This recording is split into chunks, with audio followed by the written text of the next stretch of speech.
fixed. And I backed off the TV cable a little bit because it just would not want to shift into overdrive.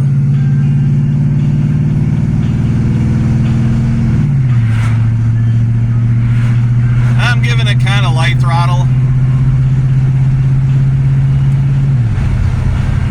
I believe that's overdrive. Another thing it did was it didn't want to downshift. So I'm going to just honk it right now. There we go. And then I'm going to try to make a right turn and see if it downshifts coming out of the turn. Oh, and I checked, I bought a multimeter again because I lost mine. I had a snap-on one. I can't believe I fucking lost it. But hooked up the multimeter to the battery, and I'm getting 14.11 volts. So the alternator's working fine. I don't know why the amp light's on. It just is.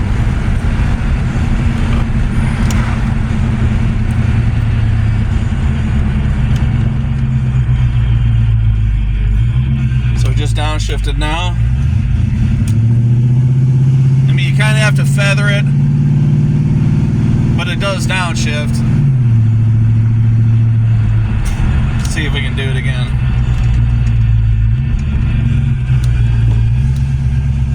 Not there.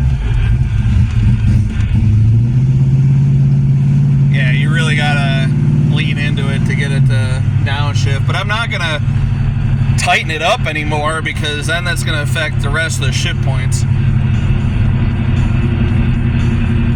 What I could also do is just downshift it into first, and when it's moving, it won't shift all the way back into first. It'll shift into second. Unless you're going slow enough where it thinks it needs to go back into first. So Ford actually did think about these things, but I really wish they had just did an extra detent. You know, park, reverse, neutral, drive, 3, 2, 1. If they had done that like they do on the newer motorhomes and stuff, that would just make life a hell of a lot easier.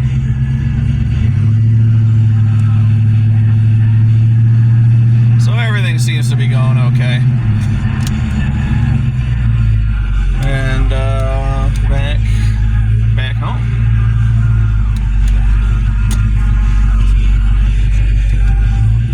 So yeah, the shifter indicator, that's reverse, neutral, overdrive, drive, first. So yeah, I'm very happy with that. And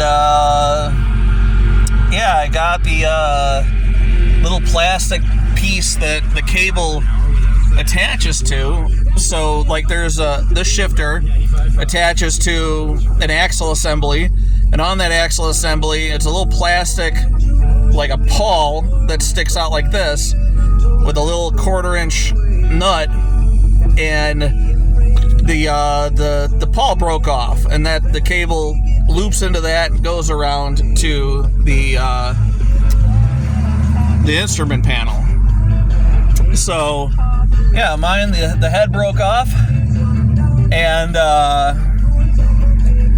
you know, he was parting out an 87 Crown Vic, which was kind of a rust bucket. Like for me, I'd be like, oh, I'll still drive that. Yeah. But, you know, he's a derby guy, and he's like, yeah, the whole passenger side crush box is gone, so just have what you want off of it. I'm just going to scrap the rest. So I got that. I got a tape deck out of a 1982 coupe that he has. I got the automatic overdrive fender callouts. So you can see mine. It says overdrive. So that fell off of, hold on,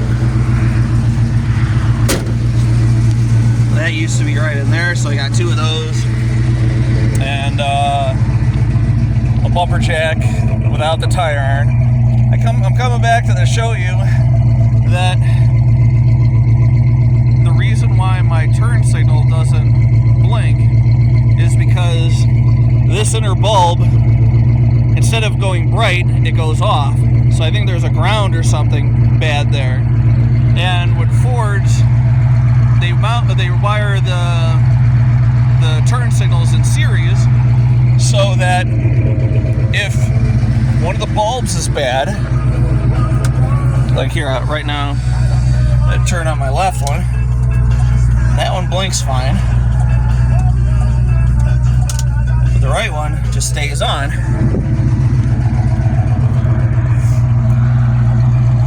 Because right now, only that outer light is bright, and this one's off. And then, if you turn off the headlights,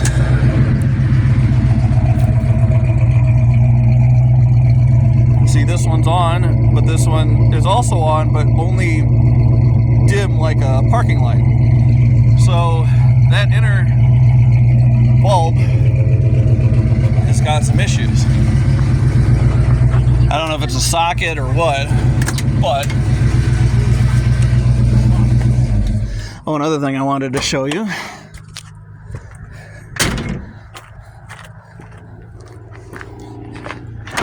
This has been bothering me for a while. I actually have a wing nut. Let me see if I can turn the light on. I actually have a wing nut holding down the air cleaner where it used to be. That's something I gotta fix too. I gotta get a new one of these.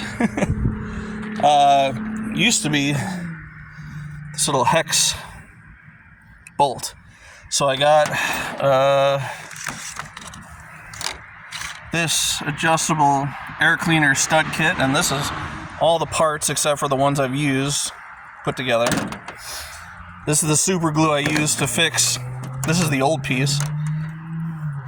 So like there would be the little thing to stick out for the shift cable, and they always kind of break right there. So this one broke that way too, so I just basically glued it in.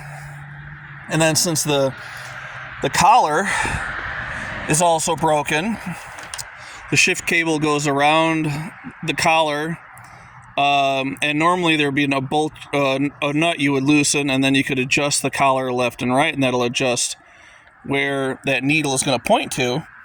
But since that one's broken and like 60% missing, hold on, let me throw all this crap away. I basically just zip tied it back into place. You can use zip ties, or you can use a 2.5 inch or 2 1/4 inch hose clamp, and that'll work. And also, I got a washer bottle from Jeff, from the 87, and so like the previous owner cut out a lot of stuff, and I thought he had cut the actual wiring, and that's why the washer pump wasn't working. But when the ignition's on, even if the washer pump was disconnected, you pull wash, and then the wipers would go through their sweep. So I'm going to turn on... Oh, there we go. Oh, actually, no, it's working. I can hear it. All right. I'm going to go get some washer fluid and go and fill it up. See what it does. And I might actually have fucking working washer fluid. That'll be a first for this car in quite a long time. So, yeah, I got pretty much all the little goofy things fixed that I needed to. And so, I don't know if you can see down here. So, there's the low car TV cable. And then that little pill on the end of it, there's a hex nut that you loosen up, and then you could pull or push out that pill, and that'll tighten or loosen the throttle cable here. And you need that on these AODs, because if you don't, you will cook that transmission. All it takes is just to drive it down the block with that disconnected, and you will cook it. You can reconnect it, and it'll kind of run okay, but then you're going to start losing overdrive, and then eventually you'll lose third gear, and eventually you'll just lose all forward gears. And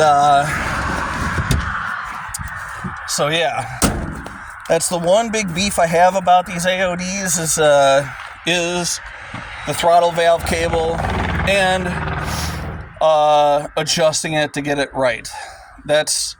So I had it too tight, and it downshifted just fine around corners. It didn't lug at all, but it really didn't want to shift into overdrive.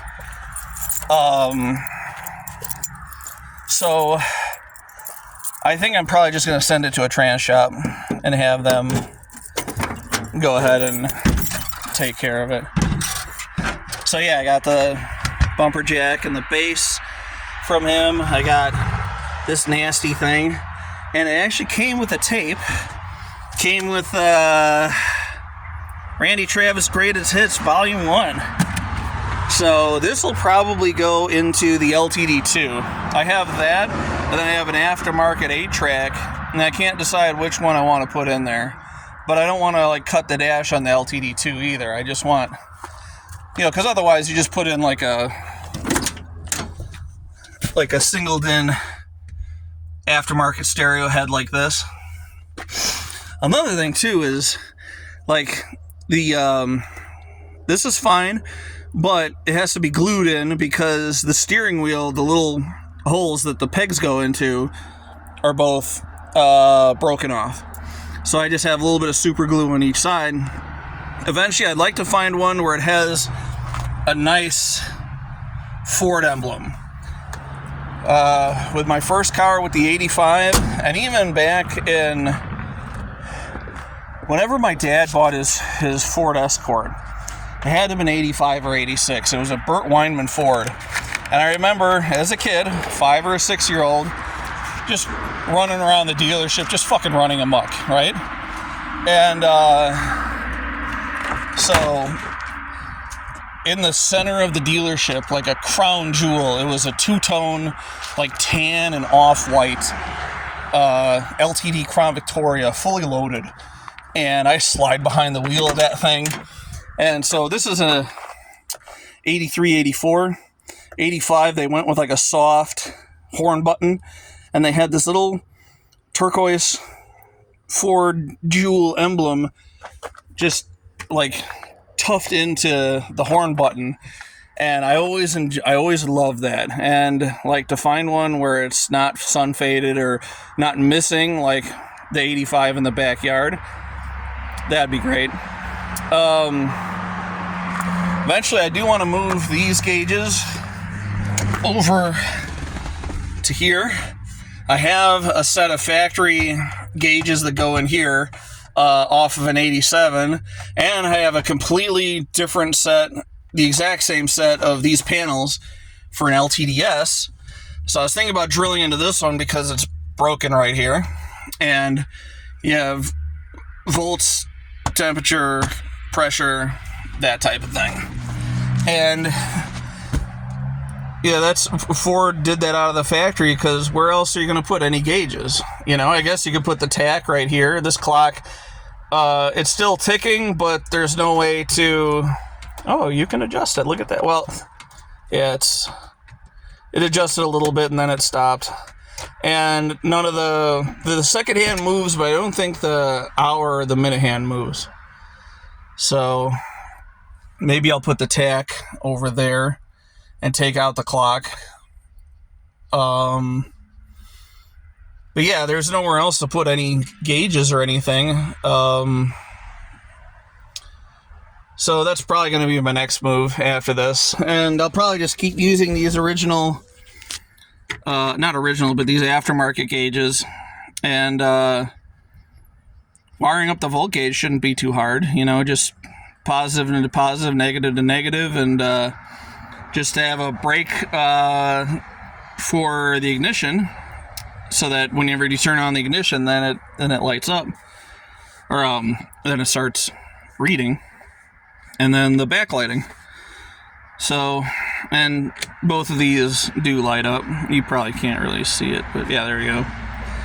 Oh, actually, all the gauges light up. I make sure of that. And yeah, so that's it. I'm gonna put all my little toys away, and then I'm gonna go wash up and go out driving, I think.